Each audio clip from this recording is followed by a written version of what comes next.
ఇది తెలంగాణలో మళ్ళీ ప్రభుత్వ హత్యలు ప్రారంభమైనాయి. ప్రభుత్వ హత్యలు అంటున్నా నేను, నీ మాట నేనే వాడుతున్నా, నువ్వే అన్నో గతంలో. ఉద్దేశపూర్వక క్రిమినల్ నెగ్లిజెన్స్ వల్ల ఎవరు మరణించినా అది ప్రభుత్వ హత్యనే అని ఆనాడు ప్రతిపక్షంలో ఉండి మీరే చెప్పిండ్రు. అందుకే నేను అంటున్నా, ఇవాళ చనిపోయిన గురుకుల పిల్లలు ప్రభుత్వ హత్యలే, మన చనిపోయిన శైలజది ప్రభుత్వ హత్యనే, చనిపోయిన ఆటో డ్రైవర్లన్నీ ప్రభుత్వ హత్యలే, చనిపోయిన రైతులై ప్రభుత్వ హత్యలే, బలవన్మరణానికి పాల్పడ్డ ఆత్మహత్యలు చేసుకున్న నేత కార్మికులై ఖచ్చితంగా ప్రభుత్వ హత్యలే. అందుకే తెలంగాణలో మళ్ళీ ప్రభుత్వ హత్యల పరంపర ప్రారంభమైంది అంటున్నా.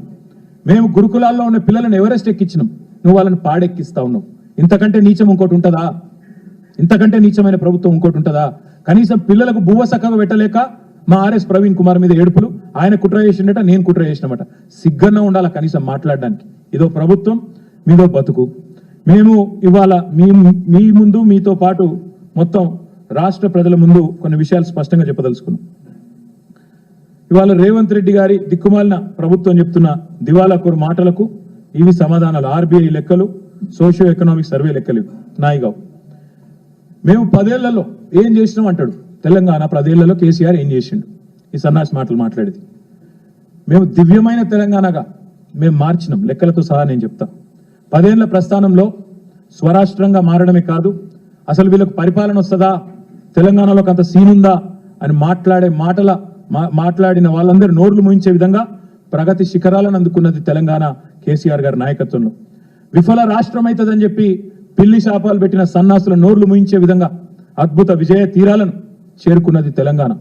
మోస్ట్ సక్సెస్ఫుల్ స్టేట్ ఇన్ ఇండియాగా ఆనాడు తీర్చిదిద్దింది కేసీఆర్ గారి నాయకత్వం. ఈ రోజు కూడా కాకపోతే నీకు అది ఇముడతలేదు. కేసీఆర్కి మంచి పేరు వస్తే, తెలంగాణకు మంచి పేరు వస్తే, తెలంగాణకు మంచి పేరు వచ్చినా కేసీఆర్కే వస్తుందని చెప్పి ఇవాళ ఇప్పటికి కూడా అదే తప్పుడు కూతలు కూస్తా ఉన్నాం. కేవలం మీ పరిపాలన యొక్క వైఫల్యాలను, మీ చాతగాంతనాన్ని కప్పిపుచ్చుకోవడానికే చిల్లర మాటలు. నేను 3 విషయాలు మీ ముందు చెప్తా ఉన్నా. Socio economic survey, reserve bank of India లెక్కలు, ఇతర ఆర్థిక అభివృద్ధి సూచికలు. ముందుగా డెవలప్మెంట్ ఎక్స్పెండిచర్, ఇది నా లెక్క కాదు, సోషియో ఎకనామిక్ సర్వే చెప్పింది, తెలంగాణ ప్రభుత్వమే ప్రచురించిన లెక్క, పోయిన సంవత్సరం ప్రచురించిన లెక్క. దీని ప్రకారం డెవలప్మెంట్ ఎక్స్పెండిచర్ అంటే అభివృద్ధి పనుల మీద పెట్టే వ్యయం రూపాయి ఉంటే ఎంత? తెలంగాణలో మేము చేసిన మొత్తం నికర ఖర్చులో 10 ఏళ్లలో అభివృద్ధి కోసం పెట్టిన ఖర్చు 74%, 74% is development expenditure. This is the highest in the country for any state. ఇది మూర్ఖులకు, ఇక్కడ ఉండే సన్నాసులకు, కాంగ్రెస్ సన్నాసులకు తెలియకపోతే మేము చేయగలిగింది చదువుకోవాలి. మా లెక్క కాదు, సోషియో ఎకనామిక్ సర్వే లెక్క. ఇది చదువుకోండి, కాపీ లేదంటే నేను పంపిస్తా. 100 రూపాయలు ఖర్చు పెడితే 74 రూపాయలు డెవలప్మెంట్ మీద ఖర్చు పెడితే దాన్ని తప్పులు మాట్లాడితే ఏమనాలి మిమ్మల్ని నేను? అదేవిధంగా committed expenditure as percentage of revenue receipts అంటే రాష్ట్రానికి వచ్చే ఆదాయంలో ఉద్యోగుల జీతభత్యాలు, అప్పులు, పెన్షన్లు ఇవన్నీ తీసేస్తే ఎంత మిగులుతుంది అని చెప్పే లెక్క. దాని ప్రకారం తెలంగాణకు వచ్చిన ప్రతి రూపాయి ఆదాయంలో జీతాలకు, భత్యాలకు, పెన్షన్లకు, వడ్డీలకు పోయేది కేవలం 47 పైసలు. మిగతా 53 పైసలు బ్రహ్మాండంగా మీకు అభివృద్ధి కోసం అందుబాటులో ఉంది. దేశంలో అతి తక్కువ కమిటెడ్ ఎక్స్పెండిచర్ ఉన్న రాష్ట్రాలలో తెలంగాణ ఒకటి. ఇది అక్షర సత్యం. ఇది not my report, socio economic survey. 47 పైసలు పోతే ఇంకా 53 పైసలు మిగులుతాయి కదా, అందుబాటులో ఉన్నాయి కదా, చేతనైతే ఖర్చు పెట్టచ్చు కదా. ఆ తెలివి లేదు. నోరు బారేసుకోవడం, పనికి మళ్ళీ కారు కూతలు కోయడం, ఇంకా మళ్ళీ మీదికెళ్ళి చిల్లర మాటలు. మాకు ఉన్నదంతా వడ్డీలు కడుతుంది పోతుంది, జీతాలకే పోతుంది, పెన్షన్లకే పోతుంది. అది కూడా మీకు తెలవాలి. దయచేసి నేను పత్రికా మిత్రులను కూడా కోరుతా ఉన్నా. వాళ్ళు ఏ సొల్లు పడితే ఆ సొల్లు వాగితే మీరు అదో బైబిల్లో స్క్రిప్చర్ అన్నట్టు లేకపోతే ఇంకోటి అన్నట్టు మీరు రాయడం చాలా దారుణం. యాజ్ ఇట్ ఈస్ ప్రచురించడం, ఫ్యాక్ట్ చెక్ చేయకుండా చాలా చాలా దారుణం. దయచేసి నేను చెప్పే దాంట్లో కూడా తప్పుంటే ప్లీజ్ ఫ్యాక్ట్ చెక్. వాళ్ళు చెప్పేదాంట్లో తప్పున్నా ఫ్యాక్ట్ చెక్ చేయండి. ఆపోజిషన్ చెప్పేదైనా, గవర్నమెంట్ చెప్పేదైనా అవి వేదాలు కాదు, అవేం బైబిల్ సూక్తులు కాదు, అవేంలో ఖురాన్లోనో లేకపోతే ఇంకో దానిలోనో రాసిన గొప్ప విషయాలు కాదు. అందుకే మేము చెప్పేది, అసలు ఈ ముఖ్యమంత్రికి కానీ, ఈ క్యాబినెట్ కానీ కనీస పరిజ్ఞానం, కనీస అవగాహన లేదు. వాళ్ళు మాకు అప్పజెప్పిపోయిన నాడు రాష్ట్రాన్ని 2014లో ఆనాడు అప్పజెప్పిపోయిన నాడు రెవెన్యూ సర్ప్లస్ 369 కోట్లు, 369 crores. ఈరోజు 2023లో డిసెంబర్లో మేము వీళ్ళకి అప్పచెప్పిపోయినాడు రెవెన్యూ సర్ప్లస్ 5,944 crores. 5,944 crores అంటే 16 రెట్లు ఎక్కువ సర్ప్లస్ తో మీకు అప్పచెప్పి వచ్చినాం మేము. రెవెన్యూ సర్ప్లస్ అంటే ఏంది అసలు? Revenue receipts minus revenue expenditure. Revenue receipts అంటే ఏంది? రాష్ట్రం యొక్క సొంత ఆదాయం, కేంద్రం మీద గ్రాంట్స్ మీద ఆధారపడకుండా రాష్ట్రం యొక్క సొంత ఆదాయం ఏదైతే ఉంటుందో దాన్ని రెవెన్యూ రిసీట్స్ అంటారు. అంటే దబ్బన మోడీకి కోపం వచ్చింది, రూపాయి ఇయ్యడనుకో, రూపాయి కూడా ఇయ్యడనుకో, మరి అప్పుడు రాష్ట్రం మిగుల్లో ఉంటుందా లేక లోట్లో ఉంటుందా అనేది పాయింట్. మోడీకి కోపం వచ్చి కేంద్రం నుంచి మనకు రావాల్సిన పైసా ఒక్కటి రాకపోయినా, లేదా డెవల్యూషన్ కూడా మనకు రాజ్యాంగబద్ధంగా రావాల్సింది రాకపోయినా, తెలంగాణ యొక్క పరిస్థితి ఏంటంటే ఆర్థిక పరిస్థితి మేము వదిలిపెట్టిపోయినాడు, మేము దిగిపోయినాడు. రెవెన్యూ రిసీట్స్ పరంగా చూస్తే అగ్రభాగాన భారతదేశంలో ఉన్నాం, టాప్ సెకండ్ ప్లేస్ లో ఉన్నాం. Revenue receipts minus revenue expenditure అంటే రెవెన్యూ ఎక్స్పెండిచర్ అంటే ఏంటిది?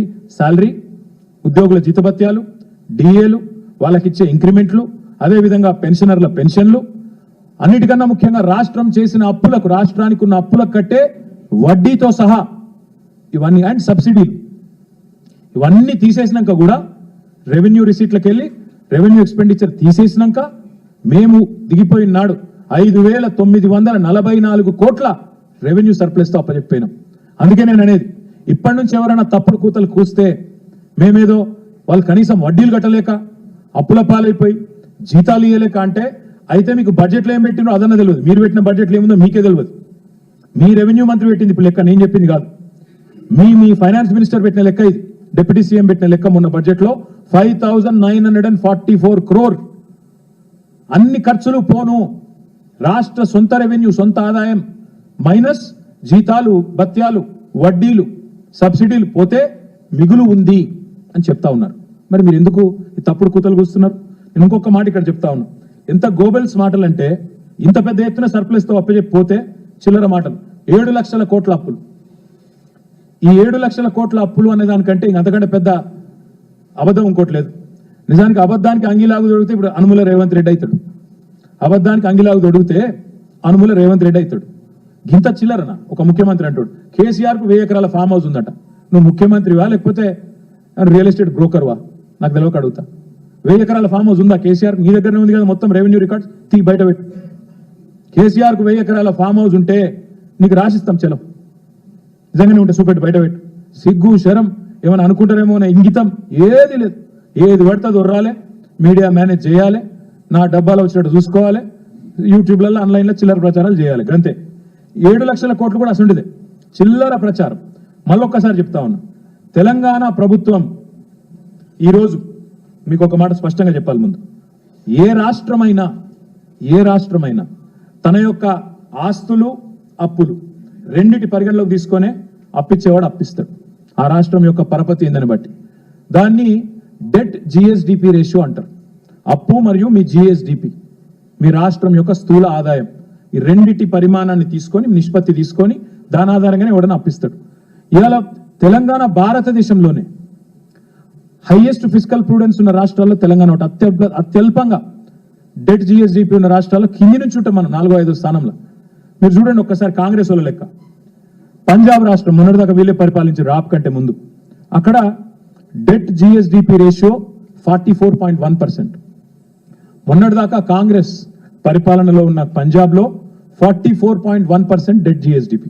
ఈరోజు హిమాచల్ ప్రదేశ్లో కాంగ్రెస్, అక్కడ డెట్ జిఎస్డిపి 42.5. రాజస్థాన్ మొన్నటిదాకా కాంగ్రెస్ 36% డెట్ జిఎస్డిపి. అదే తెలంగాణ 27%, కర్ణాటక 23%. అంటే దాదాపు మనకు దగ్గరలో ఉంది. మరి తెలంగాణ అప్లపాలైందంటే మరి రాజస్థాన్, హిమాచల్, పంజాబ్ అవన్నీ పీకినాయి, ఎత్తిపోయినాయి మొత్తం. అక్కడ మీ కాంగ్రెస్ వాళ్ళు ఉన్నారు కదా, మాట్లాడుతందుకు సిగ్గుశరం లేదా? ఏది పడితే అది ఉర్రొచ్చా నోరుని? కానీ ఇంత దారుణమా? ఇంకా దరిద్రం ఏంటంటే అసలు 7 లక్షల కోట్ల అప్పు ఎక్కడిది? ఇంతకంటే చిల్లర మాట ఉంటుందా? ఇంకోటి, మీరు విడుదల చేసిన శ్వేతపత్రంలోనే డిసెంబర్ 23లో మీరు అధికారంలోకి రాగానే శ్వేతపత్రం విడుదల చేశారు. మీరు ఏం చెప్పినలా? గవర్నమెంట్ 2 రకాలుగా అప్పులు, ప్రభుత్వం చెల్లించాల్సిన అవసరం లేని అప్పులు ఉన్నాయని చెప్పిండ్రు. గవర్నమెంట్ హామీ లేనివి, అదేవిధంగా గవర్నమెంట్ కట్టాల్సిన అవసరం లేనివి. 2 కలిపితే దాదాపు ఒకటేమో 59,414 కోట్లు, ఇంకోటేమో 95,462 కోట్లు. ఇది ఎందుకు చెప్తున్నా అంటే గవర్నమెంట్ వీటికి సంబంధమే లేదు. గవర్నమెంట్ అందులో కనీసం రూపాయి ఇచ్చే అక్కర కూడా లేదు.